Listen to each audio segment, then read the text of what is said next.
expensive. But then again, if they're building it all from in-house, the cost of it all, like it really, really, it could be insane, and it will be ongoing. Keeper, yeah, Yeah, Keeper, just to remember, what he's talking about is the dApp built on the Provenance blockchain.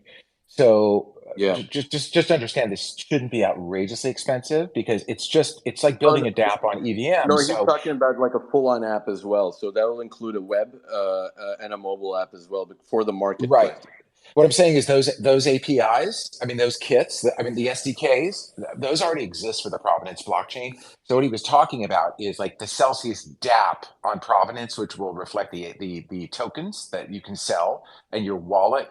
They're basically just building a dApp on top of a blockchain. That's the IP. That's why he can't use Celsius IP, right? Because the Provenance blockchain, Cosmos SDK, those kits exist. He's just building a dApp on top of Provenance. No, no, I That's get what it that, is. Yeah. but I don't. I think that the way that they described it, and the question that I asked was very pointed as well, and he understood. And it was Nader that actually answered, who's the IT guy anyway. So, yeah, I mean, like this is just like Simon said that if they're going to be putting together a full-on, a marketplace application that has various types of functionality and stuff that also is fully regulatory compliant, that is where you're going to have to spend a lot of money, and it takes a lot of time for it to Yeah, actually. dude, that's what I'm just trying to clarify.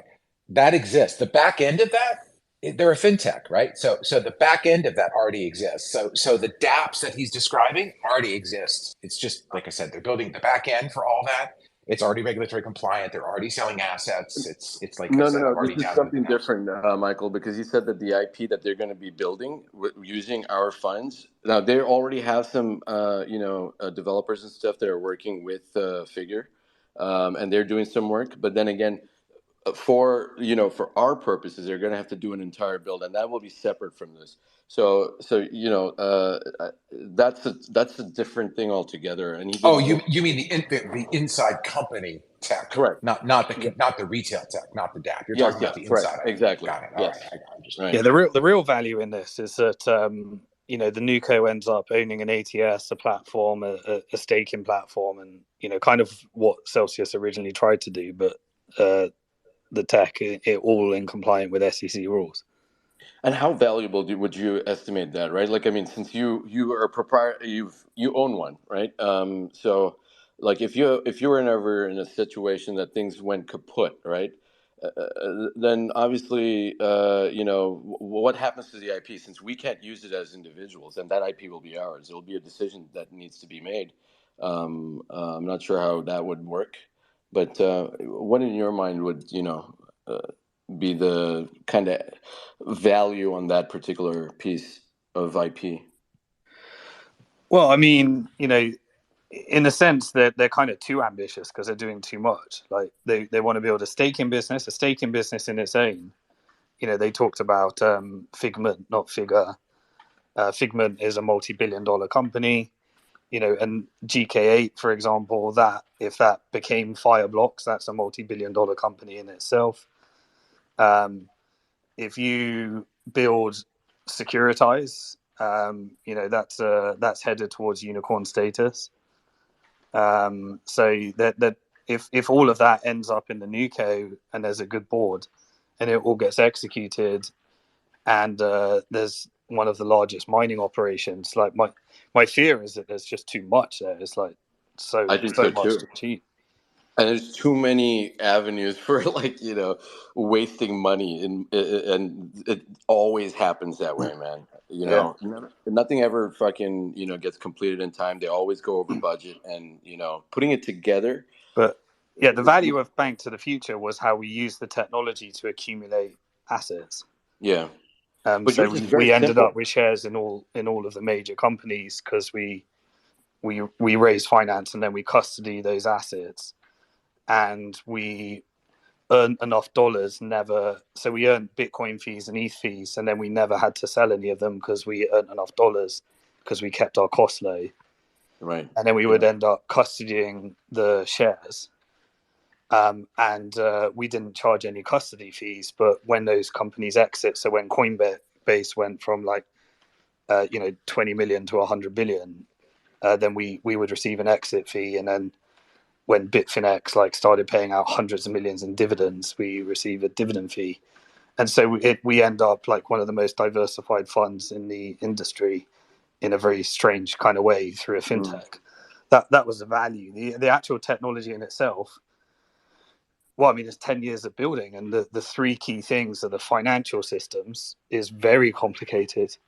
Yeah. The security systems is that's just time and battle testing, and then the global security law compliance and AML compliance, that was really 10 years. Yeah. And we're also in this interesting, state or like place in like tech where things are rapidly changing. And I mean, like by far, right? And who the fuck knows, like by the time that they actually initiate this project, if things were to advance technologically, I mean, how much of it gets wasted because it gets outdated by the time it even gets there halfway? I mean, that comes And to what we've got to remember here. There is another element to this. It's the strength of the board. Yeah. So the board can save people years by being a good board that's been there and done it. So that's another part of the equation. Yeah, and That's Keeper, I right. just wanted to just mention, dude, the unicorn in all of this, which we will not have any access to or share in, is that we're the beta test Oh for yeah, totally. we're the beta test for real world assets out of bankruptcy going on chain in a Yep. market. I mean, Suzu's trying to do it with OpenX unsuccessfully, by the way. I mean, let that be lesson number I one. read that. But this is the Mike Cagney play, which is Yes. we're the beta test, right?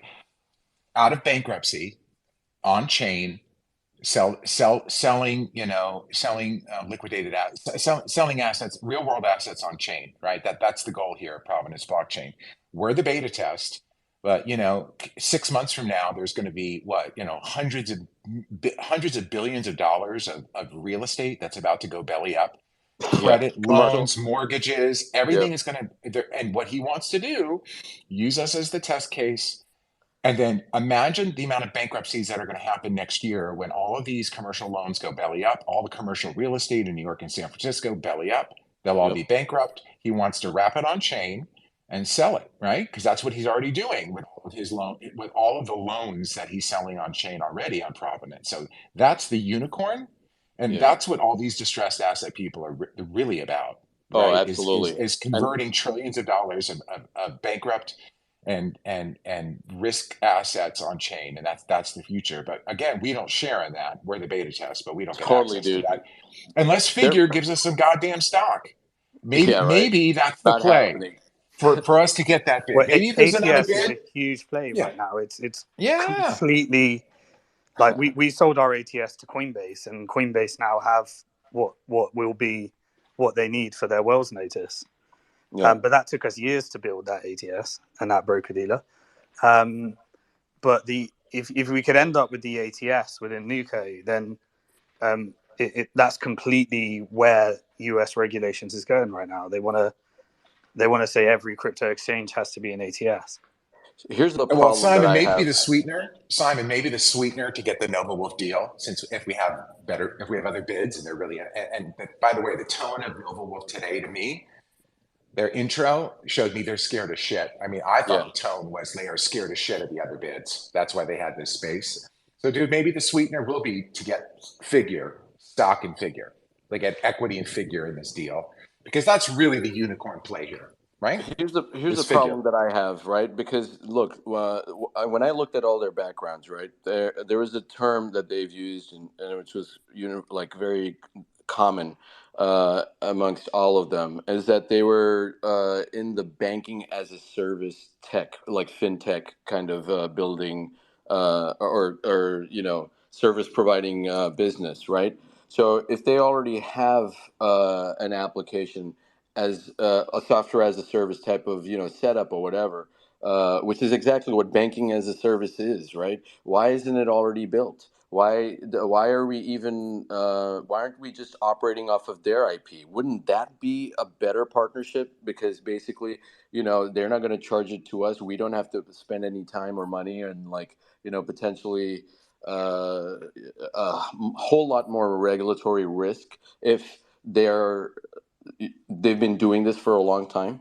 I But mean, that's why we partnered with Figure, dude. Because what you're saying is actually what's happening.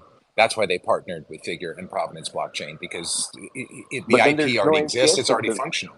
Yeah. but we don't have the ATS though. So I mean, Simon's absolutely right. But building it like no, building an ATS is not that complicated. It's really just a database, right? But what's complicated is passing the regulatory muster. So and especially if you're dealing with like distressed assets that have its own set of like compliance guidelines and stuff. Yeah, Uh, but Simon doesn't figure is the ATS, right? Doesn't Yeah, figure figures is the ATS. right? Yeah, Figures the ATS. Like that's what I mean. It already exists, Keeper. Right? We're just getting rolled into Figure. We're the beta test of Figures ATS. Right? yeah, We'll be and the and that was largest. that was Yeah. the competitive auction I tried to set up, which is where everyone was competing on how much of the equity they're going to give to the fund. And so it'd be cool if it ends up in that situation, because an ATS is really that's the US play at the moment. If you can start rolling out an ATS, Coinbase is going to be using the ATS we built. Securitize is ahead of that, and apparently the Figure ATS, from what they say, has got the approval for the virtual asset side, which is hard to get. That's rare.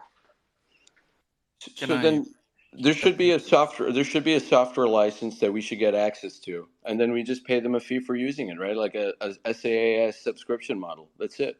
There should not be any build.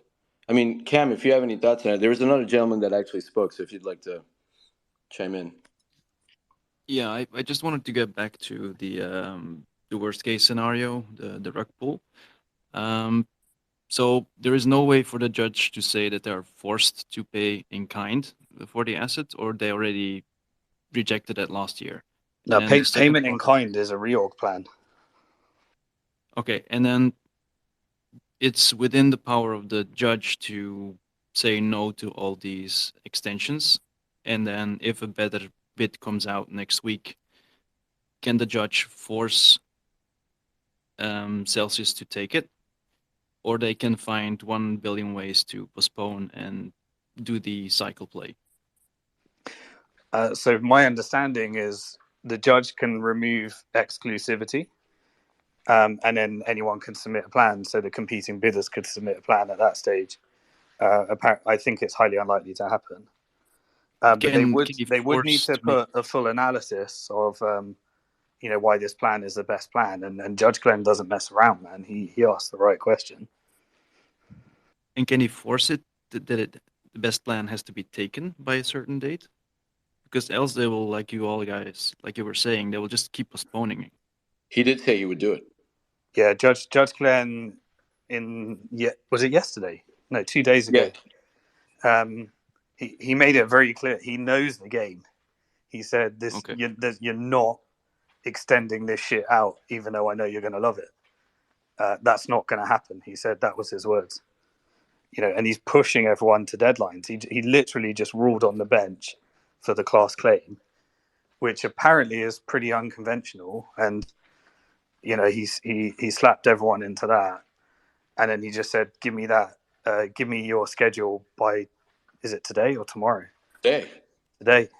He said, "You got to get it done." And so, as Okay. far as I can Because tell, Judge Glenn is he's aware of the time frame shit.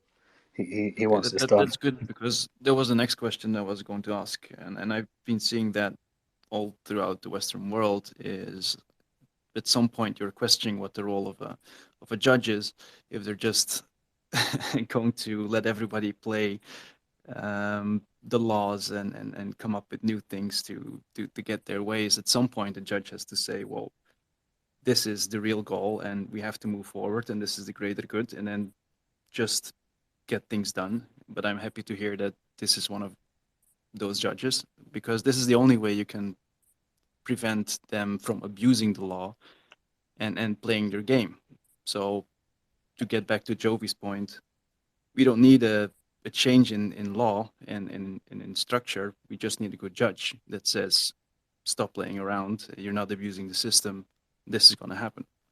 I think that's what we do have a good judge, and he sees right through that shit. So he's not afraid to call it to the face, and he's sharp as a whistle. So I mean, and he made his point very, very clear. The fact that he's actually dropping hints, but neither White and Case or Milbank are really, are picking it up. It makes it very clear. It almost exposes what their agenda is in a very bad way. It doesn't bode well for either legal team, to be honest. I mean, I think that it's very evident that they're just playing games, right? And they have personal interest in it. At least that's how I saw it. And then, so if the judge says we move forward, then we really move forward no matter what they want to do, and they can't come up with changing the priority and like Simon said, for the litigation and all the other stuff, and use that to postpone the whole thing. He threatened that, and he was very clear, and that deadline was today. So I don't. Okay, perfect. Yeah. So yeah, Michael. I mean, aside from Milbank's new freaking extension, whatever. I guess we have to wait for probably. I would imagine Judge would probably put a confirmation order, or are we waiting on UCC? White and Case to make a response on it? Yeah, dude, I don't know, man. I'm assuming White and Case will respond. I mean, the judge gave the deadline. I'm sure everyone heard the same thing I heard. The judge said by 4:20, if you don't agree, I'm going to make the order.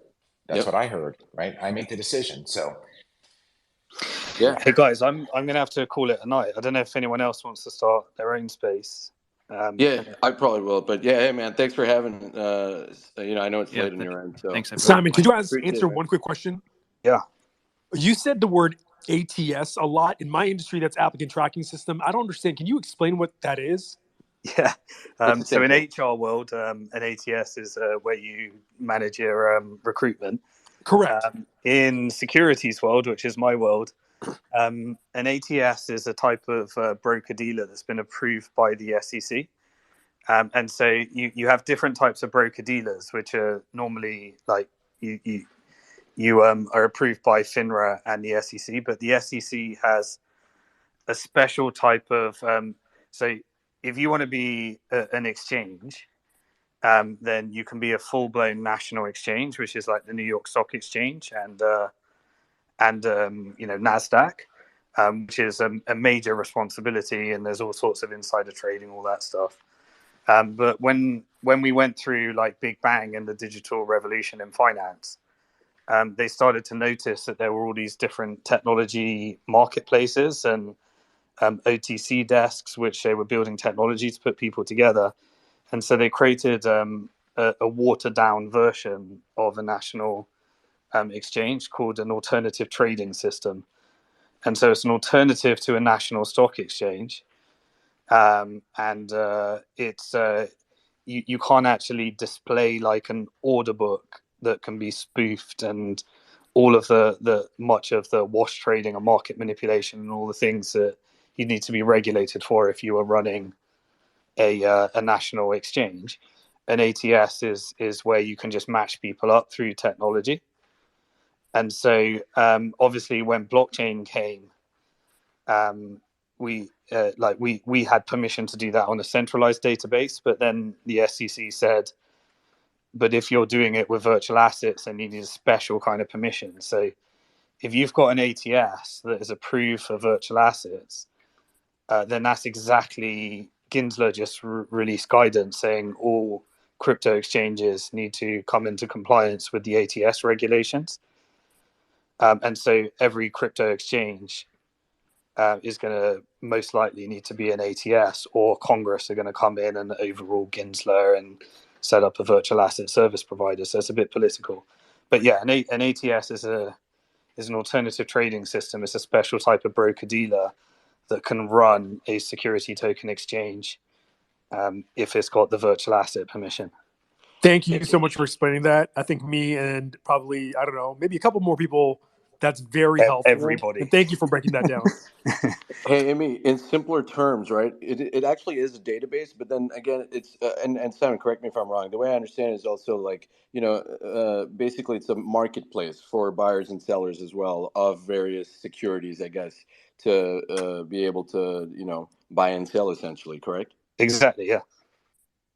It's And I have the link, by the way, for anyone who wants Figures ATS service. I have a link to their page where they actually discuss their alternative trading system service, as well as Figures digital. They have a white glove digital asset management. So that's what I've been talking about. The back end on Figure, all this stuff exists already. Right. So they have a full digital asset management service as well as their ATS. So if anyone who wants to look at it, I'm happy. Just shoot me a DM and I'll send you the links if you want to do a little deep dive. And that's why I was confused, because I asked that question for that very reason, because they did say that there was going to be additional spend for, the way that they were he presented it. It made it seem like this was an additional effort on top of that. So if there already exists an ATS system, then we just pay the software, the SaaS subscription fee, and that should be it. There should not really be any IP. But again, if there's a play for that and there's value in it to actually develop, I mean. And if you can use it in time, then all right, it's worth looking into. But I don't know. it's not. But with licenses, you can't do SaaS. You Right, actually exactly. the license holder has to take all the responsibility for doing everything. Oh, I see. Right. Yeah. So that's why the broker dealer, right? I mean, and yeah. So at Bank to the Future, we don't do US at the moment, but when we had an ATS, we ended up selling it to Coinbase, but. You would actually sign up with our US broker dealer, create an account with our US broker dealer, and they were using our technology, but your relationship had to be with our US broker dealer and it had to comply with all the SEC regulations. So that integration, again, getting that compliance right, that was a 2-year exercise that we did, working with an ATS and making sure that the records comply with the SEC's requirements, because the SEC's got a bunch of requirements. Yeah, right. That's a massive task in itself because we've been through it. Absolutely. Yeah. Right. I'm gonna rug the thing now. Crypto Keeper. Are you setting up another one, or is everyone calling it a night? I might start one, but yeah, hey man, thanks for having us. I appreciate you. And not financial advice. Don't forget to load. Too. Don't forget not financial to load. advice, not legal advice. No tax not advice. Investment advice. No tax no accounting advice. With that no being entity said, structuring advice. Yeah. With that being said, don't no forget invasion to load. advice. The Kingdom of Bhutan. No. Yeah. Geopolitical. Yeah. Cool. Yeah, with that being said, don't forget to load 25.4 next week. Yeah. Cool. Actually, I do have some legal advice if anyone wants some. If you have to, if you have to go to court for threatening an attorney and his family, don't decide not to appear and then post on Twitter with a shirtless pic of you being at the beach saying "I don't give a fuck," aka BitBoy. What ones if you're talking about someone's hairline? Is it different then? Yeah, if you're talking about the hairline, it's all good. But just in BitBoy's specific case, probably not a good idea to do it because then the judge is going to refer your case to the FBI. Congrats, it's probably not a good BitBoy. idea to do the latter either, because bad karma. You know what I'm saying? Oh yeah, my hairline karma is like I'm losing my hair guaranteed. All the shit I've been saying, my hair is gone. I might have some to donate after all this shit's over. All right. On that note, thanks everybody. That was a really useful discussion. I'll upload this to YouTube if anyone wants to go back and missed any points. It goes from different variants of quality. Sometimes we're talking shit. Other times there's some really useful stuff in here. We went through all the deadlines. Just to reiterate, the bar date was on the 28th of April. That is on hold, so you don't need to rush to file a claim form. The Judge Glenn ruled on the 18th, which was a couple of days ago, that the class claim can come through. And he gave the Series B a deadline to figure out a counter, for an investigation around the whole intercompany loan. The UCC want that done by July, and the Series B want that done by September. There is now a earn ad hoc as well, and so They will be probably looking at the negotiations. Maybe they can get sight on the plan and the bidding process. I'm not sure if any of the ad hocs are getting any transparency on that as well. And most of the different classes of creditors are all in active negotiations. There's 4 different competing bids. There's a stalking horse, which is Nova Wharf. They gave a presentation today. They answered a bunch of questions. Some were more skeptical, others were feeling pretty good about it. And we just had a bunch of discussion around all the different areas and the stuff that's happening. If I'm to make a guess, I would if I'm financially planning, and it's not investment advice, obviously, just plan not to have any money returned this year. I got a feeling that we may end up beating that deadline, and hopefully by the end of the year, we'll know exactly where we stand, and all the different settlements will be done. But there's a couple of big tugs of wars coming through between shareholders and creditors, and we've all got to look forward to the drama that's going to be created when Alex Majinsky represents the Cell 81 ad hoc group, and all the drama that's going to come from that. So I think Crypto Keeper is going to set up his own space now if you guys want to continue the conversation. Otherwise, we will see you in the next one. Thanks, everybody.